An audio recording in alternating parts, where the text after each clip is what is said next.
स्वाध्याय, अपनी वाणी जी का गायन और शास्त्र सिद्धांतों का स्वाध्याय, ये अगर आप नहीं भी करते हैं तो सुनने को मिल रहा है आप सबको। स्वाध्याय करने की रुचि बढ़ जाती है। देखो, जिनका हृदय अपवित्र है, जब वाणी जी होगी यहां बैठेंगे नहीं, यहां नहीं बैठेंगे, आपको बाहर मिलेंगे, क्योंकि मन बर्दाश्त नहीं कर पा रहा वाणी जी के श्रवण में। और जिनका मन निर्मल है, शांत वाणी जी में दृष्टि, उधर गायन हो रहा है, कान में पड़ रही, अहो भाग्य, बैठे रहो, ये बंद करो, जो उद्दंडता है मन की बंद करो। सम दम, सम इंद्रियों को बहिर्मुख होने से बचाओ और अंतर्मुख रखो। दम, मन का निग्रह करो, मन जो भोगों की तरफ जा रहा है उसे प्रभु की तरफ लगाओ, बार बार हटाकर भोगों से प्रभु की तरफ लगाना मनोनिग्रह, और इंद्रियों को विषयों से हटा करके बार बार प्रभु की तरफ लगाना इंद्रिय निग्रह। सम दम, दान विनय, ये 17वां दान। अगर आपके पास 100 रुपए हैं, किसी को बीमार देख रहे हो, कष्ट में देख रहे हो, या साधु सेवा या गौ सेवा जो हमारे धर्म के स्तंभ है, अगर 1 रुपए भी दे देते हो धर्म की कमाई का, तो बहुत बड़ा दान है। बेईमानी करके आप 1 लाख देते हो, उसका कोई महत्व नहीं है, क्योंकि वो बेईमानी करने जिसके पास जाएगा उसकी बुद्धि को भ्रष्ट करेगा। धर्म के द्वारा कमाया हुआ यदि 1 रोटी भी दे देते हो तो वो दान माना जाता है। और अगर कहीं ये मानकर दे देते हो कि आपकी वस्तु आपको समर्पित, तो सेवा बन जाती है। विनय, आपका व्यवहार विनय पूर्वक होना चाहिए। सबहिमान प्रद आप अमानी, विनय इसी में आएगा। हंसी बोले बहुमान दे, तरुषम सहनशीलता होए, परम उदार कहे सब कोई, सोच नमन कबहू करे, कब? जब वृत्ति भगवदाकार हो जाए तब। नहीं, पहले प्रवचन में कहा है कि नारियल जैसा स्वभाव होना चाहिए, ऊपर से जटिल और कठोर और अंदर से मृदु। अगर ऊपर से मृदु रखोगे तो घायल हो जाओगे। तुम्हारी सामर्थ्य नहीं कि माया के आक्रमण को सह पाओ। एक बार जो तुम्हारी तरफ देखे, दोबारा प्रियता भरी नजर से ना तुम देखो ना वो देखे, जब तक भगवत साक्षात्कार। इसीलिए उत्तम साधकों को देखा गया गंभीर मुद्रा। हिम्मत ही नहीं पड़ेगी कि तुम उनसे संभाषण कर लो, पक्का तुम्हारी हिम्मत नहीं पड़ेगी कि बात करो। अगर तुम्हें श्री हरिवंश भी कहना तो एक बार सोचना पड़ेगा, वही जाकर सिद्धावस्था को प्राप्त होते। पहले ही व्यवहार में विनम्रता और हंस बोले बहुमान दे, तो तुम्हारी सामर्थ्य नहीं कि तुम व्यवहार के प्रेम को बचा पाओ। विनय। 18वां आर्जव। आर्जव कहते हैं सरलता को। अंदर की सरलता बहुत उत्तम है, बाहर की कठोरता अति आवश्यक है साधक के लिए। बहुत जरूरी है। अगर बाहर से सरल हुए तो धोखा हो जाएगा। ये इसीलिए शास्त्र अनुभवी जिज्ञासु तभी ले पाएगा जब अनुभवी मिलेंगे, नहीं तो शास्त्र को सरल होना चाहिए। तो कैसा सरल होना चाहिए? बहुत सावधान हृदय सरल होना चाहिए, बाहर बहुत विवेक पूर्वक। बिल्कुल कोई ऐसा सरल नहीं है कि साधक से आप संभाषण कर लें, ऐसा स्वभाव बनाना चाहिए। सरल हृदय, संत सरल चित्त। जरा शब्द पर देखिए, सरल चित्त, चित्त में सरलता हो, व्यवहार आपका निष्कपट निश्चल, और व्यवहार थोड़ा शुष्क हो। कब तक? जब तक भगवत प्राप्ति न हो जाए। नहीं तो अगर शुष्क नहीं तो फिर रस में मक्खियां भनभनाने लगेंगी। आंतरिक रस बढ़ाओ, बाहर शुष्क रहो। जब बाहर ठाकुर जी श्री जी आदेश करें या बहने दो रस की धारा, तो वो फिर संभाल लेंगे। 19वां दया। दया बिना साधु कसाई, दया करी तो आफत आई, ये उड़िया बाबा के ही वचन है। दया बिना साधु कसाई, दया होनी चाहिए, लेकिन वही दया तुम्हें मुक्त करेगी, वही दया तुम्हारे अंदर होनी चाहिए। दया का उल्टा क्या है? याद। भगवान की याद भुला दे, ऐसी दया कभी मत करना जैसा भरत जी ने किया। भरत जी ने दया किया, वो ममता साथ में जोड़ दी, भगवान का भजन छूट गया। अगला जन्म हिरण का बने तब भजन शुरू हुआ। दया करनी है, पर दयालु भगवान का स्मरण करते हुए जो दया हो जाए, ऐसी दया नहीं करनी कि भगवान का स्मरण छूट जाए, हम फंस जाएं उस दया में। बहुत ऐसी जगह है जहां दया में फंसा जाता है, फिर निकलना बहुत कठिन होता है, भगवान ही निकालते हैं। दया। और 20वां है प्रबल श्रद्धा। एक होती श्रद्धा, हमें आप पे बहुत श्रद्धा, प्रबल श्रद्धा। किसी के कुछ भी कहने पर भी हमारी श्रद्धा में कोई फर्क नहीं है, कुछ भी।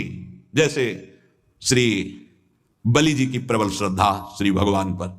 गुरुदेव कह रहे हैं कि इनको 3 पग देने को कहा है, तुम्हारी सारी संपत्ति नष्ट हो जाएगी, ये तुम्हें 1 इंच जगह नहीं छोड़ेंगे, ये त्रिभुवनपति भगवान हरि है, वापस ले ले संकल्प, मैं कह रहा हूं। प्रबल श्रद्धा, गुरुदेव की बात नहीं मानी। और प्रबल श्रद्धा, साप दे दिया, जा ईश्वर भ्रष्ट हो जा, फिर भी कोई भय नहीं, संकल्प किया। प्रभु ने अपना विस्तार किया, नाप लिया सब कुछ, और फिर डांट लगाई। देखो प्रबल श्रद्धा। बोल 3 पग पृथ्वी दान के लिए कह रहा था, आप कहां? गुरु ने मना किया था, नहीं माना ना, बड़ा दानी बनता था, वरुण पास से बांध दिया जो प्रतिपल महान कष्ट देता है। अब बोल तीसरा पग कहां पूरा करेगा? बलि जी की प्रबल श्रद्धा में कोई फर्क नहीं पड़ा। प्रहलाद जी के नाती हैं, महाभागवत प्रहलाद जी के नाती विरोचन पुत्र महाराज बलि। उन्होंने कहा, प्रभु अभी तो आपको प्रणाम भी नहीं किया, हाथ बंधे नहीं, आपको प्रणाम करता। प्रभु हम अपने वचन से पीछे नहीं हटने वाले। 3 पग कहा था, 2 पग में सब नाप लिया, उतने ही बड़े बनो जितने बड़े में मांगा था, और तीसरा पग मेरे सर पे रखो और मुझे नाप लो। 2 पग में संपत्ति और तीसरे पग में संपत्तिवान को भगवान बिक गए। इसे कहते हैं प्रबल श्रद्धा। गुरु ने साफ दे दिया, गुरु ने मना किया, भगवान ने बांध दिया, कटाक्ष किया, पर श्रद्धा पे कोई फर्क नहीं पड़ा। इसे कहते हैं प्रबल श्रद्धा। 21वां विवेक। यह विवेक बहुत बड़ा साधक का बल होता है, यह कहीं फंसने नहीं देता, हर जगह से विवेक बचा लेता है। बहुत सुंदर अस्त्र है विवेक, जो हर समय काटता रहता है। मोह, ममता, राग, काम, क्रोध, लोभ, मद, सबको काट के भगवान की प्राप्ति कराने में बहुत बड़ा हाथ है विवेक का। और यह विवेक किसी बाजार में नहीं मिलता है, यह केवल साधु समागम में मिलता है। बिन सत्संग विवेक न होई, राम कृपा बिन सुलभ न सोई। बिना सत्संग के विवेक नहीं होता, बिना राम कृपा के सत्संग नहीं प्राप्त होता। 22वां दृढ़ वैराग्य। दृढ़ वैराग्य त्याग कहते हैं। भोग सामग्री की भोगने की इच्छा है, पर भोगूंगा नहीं क्योंकि भगवत प्राप्ति करनी है, इसे त्याग कहते हैं। भोग सामग्री की भोगने की इच्छा का ही नाश हो गया है। भोग सामग्री आसपास है लेकिन नहीं, इच्छा ही नहीं है, उसका नाम वैराग्य है। दृढ़ वैराग्य, यहां से लेके ब्रह्मलोक तक के किसी भी भोग की सामर्थ्य नहीं कि उस उपासक के मन को ललचा दे, चलायमान कर दे, उसे दृढ़ वैराग्य कहते हैं। यह जागृत हो जाता है। 23वां एकांत सेवन की रुचि, अंतर्मुख। एकांत सेवन की रुचि, अंतर्मुख। बाहर के लिए कमरे की बात नहीं है। यहां कमरे में भी बैठकर आप एकांत नहीं रहेंगे यदि अंतर्मुख नहीं है। विषय चिंतन कर रहे हैं तो आप बाहर ही हैं, एकांत नहीं। एकांत अपने इष्ट के चिंतन में निरंतर लगे रहना। 24वां किसी भी तरह का कोई भी परिग्रह न रखना अपने लिए। कोई भी परिग्रह अपने लिए नहीं रखना। जिसने आज दिया है वही कल देगा। जो पूरे विश्व का भरण पोषण करता है वो इस शरीर का भी भरण पोषण करेगा। चिंता क्या करनी है? हम अपने कर्तव्य का पालन करते हैं, चिंता नहीं। हम प्रभु की आज्ञा में अपने जीवन को समर्पित करते हैं, भोगों की संग्रह में नहीं। अपरिग्रह, अपरिग्रह 2 प्रकार का होता है। एक बाहर से लिया हुआ दान और एक अंदर चिंतन। ना हमें भोगों के, अगर आज जो है ये खाने को मिल जाता, अगर ऐसा वस्त्र मिल जाता, ऐसा ऐसा, ना अंदर से चिंतन और बाहर से प्राप्त होने पर जितना हमारे शरीर का भरण पोषण इसके अलावा नहीं है, हमें नहीं चाहिए। अगर वो उस पर महत्व बुद्धि है तो परिग्रह, परिग्रह है तो भगवान के अनुराग में बाधक है। अपरिग्रह बाहर और आंतरिक दोनों जगह से आशा शून्य हो जाना। आशा ही परमम दुखम नैराश्यम परमम सुखम अपरिग्रही का लक्षण है। बिना आशा के जो भोग प्राप्त हुआ है उसमें भी पहले विवेक के द्वारा देखना है कि धर्मयुक्त है कि नहीं, फिर विवेक के द्वारा निर्णय करना है साधना में सहयोगी है कि नहीं, फिर कितनी आवश्यकता है उतना उपभोग करना। 25वां समाधान। कई बार कहा है सत्संग में कि साध्य और साधन के विषय में साधक का समाधान हो जाना चाहिए। आपको पता है आपका साधन क्या है? आपको पता है आपके साध्य कौन है? बस साध्य निश्चित किए, श्यामा श्याम। साधन उनके गुरुदेव के द्वारा जो दिया हुआ उपासना का मार्ग है, बस उसी पर। अब साध्य साधन के विषय में कोई प्रश्न नहीं, कोई संशय नहीं।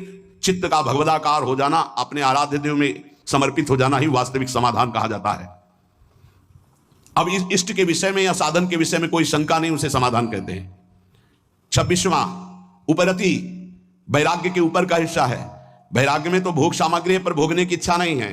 उपरति में भोग सामग्री है ऐसा बोध भी नहीं रहता, एकमात्र केवल परमात्मा बुद्धि, ये उपरति जागृत हो जाती है। 27वां भगवत तेज, जिससे सब भयभीत रहते हैं उसे भगवत तेज कहते हैं। कोई भी त्रुटि गलती करोगे, कोई भी धर्म विरुद्ध आचरण करोगे, तुम्हारा मन सामने आने के लिए नहीं कह पाएगा। तुम कटोगे, सामने नहीं आओगे। तुम्हारा अगर ज्यादा अपराध बन गया तो निंदा करने लगोगे, द्वेष करने लगोगे गुरुजनों से, क्योंकि तुम्हारे नाश का कारण बनेगा। भागवतिक तेज, जैसे श्री कपिल जी महाराज से सगर के जो 60,000 पुत्र थे, वहां आश्रम में घोड़ा बंधा हुआ था, उनको तो पता ही नहीं था, ध्यान में थे, किसी ने बांध दिया। उनको लगा कि इन्होंने तो उपद्रव मचा दिया, तो केवल देखा था, सोचा नहीं था। इतने में सब के सब भस्म हो गए। इसे भगवत तेज कहते हैं। दूसरा भगवत तेज का स्वरूप, घोर विषयी पामल नीच आचरण करने वाले की चित्त वृत्ति का परिवर्तन करके परमार्थ पे खड़ा कर देना, भगवत मार्ग में चला देना, इसको भागवतिक तेज कहते हैं। ये तेज महापुरुषों में अपराधियों के अपराध को रोक देना, मलिन वृत्ति को उठाकर भगवदाकार कर देना, ये जो तेज है ये भक्त में जागृत होता है, संतों में जागृत होता है। इसी से जगत मंगल होता है, इसी तेज से। जैसे किसी एक वैज्ञानिक ने, कल डॉक्टर कैंसर के और विज्ञान संपन्न थे, उन्होंने कहा मेरा विज्ञान आपकी इस प्रवचन में एक बात जो आई उसको स्वीकार नहीं करता कि किसी संत ने थूक दिया तो कैंसर ठीक हो गया। मैं उसका बहुत बड़ा मर्मज्ञ हूं कैंसर का। उसका ऑपरेशन किया जाता है, फिर वो बढ़ता ही रहता है, वो मार के ही छोड़ता है, चाहे 1-2 वर्ष 4 वर्ष उन्हें मरना पड़ता है। पर आपने कहा कि कैंसर का उन्होंने थूक दिया तो कैंसर ठीक हो गया, तो तुम्हें आश्चर्य लगा, तुम्हारा ज्ञान विज्ञान काम नहीं करता। तो एक साथ में और बात सुनी होगी कल कि उन्होंने फिर अपने पैर पे उसके लिया और उस पैर में वो कैंसर इतना बढ़ा कि उसको अपना चरण जो है वो कटवाना पड़ा। पूरी बात सुनोगे तो प्रश्न उत्तर नहीं होगा। अब तुम्हारे अंदर ये सामर्थ्य नहीं कि तुम दूसरे के प्रारब्ध को ट्रांसफर कर लो अपने ऊपर, लेकिन उन महापुरुषों में सामर्थ्य है। इसे भगवत तेज कहते हैं। तुम विज्ञान पढ़ लिख कर बुद्धि की धरा से प्राकृतिक वस्तु के केवल जानकार हो सकते हो, लेकिन जिसने बुद्धि सच्चिदानंद में लगा दी है वो अप्राकृत दिव्य चिदानंद भाव को तुम प्राकृतिक बुद्धि से कैसे तोल सकते हो? तुमको क्या पता? अगर हम ये घटना बता दी तो तुम्हें समझ में आ रहा है, हजारों के दोषों और पापों को स्वयं संत लेकर कुछ संकल्प से, कुछ भजन से, कुछ भोग कर नष्ट करते हैं, कर रहे थे और करते रहेंगे। तुम्हें क्या पता है इसको? तुम्हें पता है जो भगवान के भजन में लगे हुए हैं उनके प्रारब्ध की धज्जियां तो भजन से उड़ जाती हैं। वो जो क्षण क्षण कष्ट भोगते रहते हैं, ये शरणागति का प्रभाव है। आपको स्वीकार करके आपके सारे पापों को भस्म करते, तभी आप कदम आगे बढ़ा पाते हो परमार्थ में। इस रास्ते को बताया नहीं जाता। ये जितने बड़े बड़े महापुरुष हैं जिनकी शरण में अपने लोग होते हैं, वो पहले हमारे प्रारब्ध को भोगते हैं, उसको काटते हैं भजन के द्वारा, तप के द्वारा। जो प्रबल होते हैं उनको शरीर में भोग करके। ये विज्ञान क्या जान पाएगा इस विषय को? आज भी करह में पत्थर पूज रहा जिसमें बाबा रामदास जी बैठकर भजन करते थे। कैसे तुम संतों की विज्ञान जान पाएगा, संतों की महिमा? क्योंकि जितनी तुम बुद्धि लगा रहे हो वो सब प्राकृतिक ब्रह्मा के द्वारा रची हुई है। और जहां ब्रह्मा की भी बुद्धि काम नहीं करती है, जैसे भगवान बाल रूप जब थे तो सखा भी बने और बछड़ा भी बने, उन भगवान में जिनकी बुद्धि लगी उनको कैसे जाना जा सकता है? कोई आश्चर्य नहीं है। संत जन भगवान के विधान में अपने मन को रखते हैं। नहीं तो हम आपको सच्ची बताएं, विश्व में उनके जो हृदय की बात है तो ना कोई रोगी हो ना कोई माया में फंसे। भाई जी हनुमान प्रसाद पोद्दार जी से कहा आप भगवत साक्षात्कार करा सकते हैं, उनका पक्का। लेकिन प्रभु का ऐसा विधान नहीं, सच्ची कहते हैं, किसी से नहीं कहते कि भजन करो, हम सबको राधा कृष्ण के दर्शन करा देते हैं। पर मालिक का विधान नहीं है, क्योंकि मालिक जैसा खेलना चाहता है जमूरा वैसे ही उसके साथ खेलेगा। हम उनके दास हैं। प्रहलाद जी ने स्पष्ट देख लो, नरसिंह भगवान से कहा मुझे आपकी कृपा है पर्याप्त, मुझे नहीं चाहिए कोई वरदान। आपके चरणामृत और नाम जब आपकी कथा से हमारा सब हो जाएगा। हम इनके लिए रो रहे हैं जो माया में फंसे इनको। तो भगवान ने बुला के लाओ किसी को जो बैकुंठ चलना चाहता हो। ये कोई नहीं तैयार हुआ बैकुंठ में, कोई नहीं तैयार हुआ। सच्ची मानो संत जो भगवत प्राप्त महापुरुष हैं अभी भगवत साक्षात्कार करा दें, पर आपके अंदर चाह नहीं है, आप माया में आ सकते। एक सूकरी मिली, सूकरी से कहा कि तू यहां कितना कष्ट सह रही, चल बैकुंठ। बोले चल तो तू बैकुंठ, लेकिन यहां जो विष्ठा मिलता है बैकुंठ में मिलेगा? बोले नहीं, वहां नहीं मिलेगा। बोले नहीं जाना बैकुंठ। हमारी आसक्ति विष्ठा तुल्य भोगों में इतनी हो चुकी कि हम बैकुंठ को भी तिरस्कृत कर रहे हैं। देख लो, ये जीवन भगवान की प्राप्ति के लिए मिला है। संतों की सामर्थ्य में संशय नहीं है, हम उनकी सामर्थ्य का सदुपयोग करना नहीं जानते। अगर करुणा में संतों की आज्ञा पे केवल चल दो तो परम पद प्राप्त हो जाए, प्रिया प्रीतम प्राप्त हो जाए। ये उनमें तेज जागृत होता है। 28वां क्षमा, बड़े से बड़े अपराधी को क्षमा कर देना, ये संत स्वभाव में। 29वां महान धैर्यशाली। 30वां अद्रोह, किसी से कभी भी कहीं भी दुश्मनी नहीं उनकी होती, कहीं भी द्रोह नहीं होता। बड़े बड़े संतों से द्रोह की लीलाएं इस जगत ने की है। वो अपने आप को कष्ट लेकर के सह गए, लेकिन किसी को कष्ट नहीं दिया। पक्का भारी से भारी जीवन में देखा गया संतों के द्रोह करने वाले भी भगवान के बल से बलवान हो जाते हैं और द्रोह करते हैं। अरे यहां तक कि अंतिम लीला तक प्रहार की लीलाएं हुई, जैसे पूज्य पादुड़िया अंतिम लीला करके दिखा दिया। जिस सर पर सैकड़ों बार अभिषेक हुआ, चंदन तुलसी पत्र आदि चढ़ते रहे, उन्हीं पर गड़ासा चला तो भी ओम और भगवत प्राप्त। अद्रोह। और 31वां अभय, भक्त में कभी भय नहीं रहता। जब तक पापाचरण करोगे तब तक निर्भय नहीं हो सकते, कोई भी हो, कहीं भी हो, कैसा भी हो। भक्त में अभय स्थिति जागृत हो जाती है। और 32वां है किंचन मात्र अहंकार नहीं रह जाता, अहंकार भगवत स्वरूप हो जाता है और 33वां परम शांति को प्राप्त हो जाता है। ये सही ढंग से मार्ग में चलने वाले उपासक के अंदर 33 सद्गुण जागृत हो जाते हैं, जो साक्षात भगवान से अंश मात्र में उतरते हैं भक्त पर।